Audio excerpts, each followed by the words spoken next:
Lord. In fact, the Lord's going to use you to reach many people. And He's going to put power in your hands. And every ounce and every shackle that's held you back is going to hold you back no more.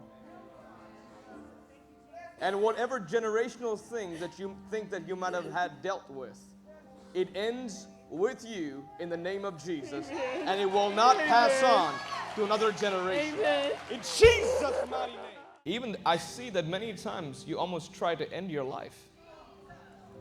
Whew. The Lord wants you. And the Lord said, and the Lord tells me to tell you tonight. Every time you tried, I protected you.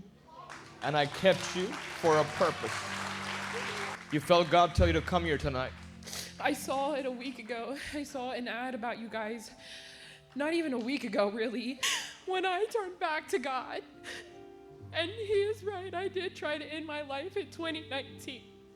But when I saw this ad, I didn't think anything of it. But then this morning, something just kept telling me, go tonight. Don't even know what it was. It just kept saying, go tonight. It's the Holy Ghost. It is. And He is. Lift your hands.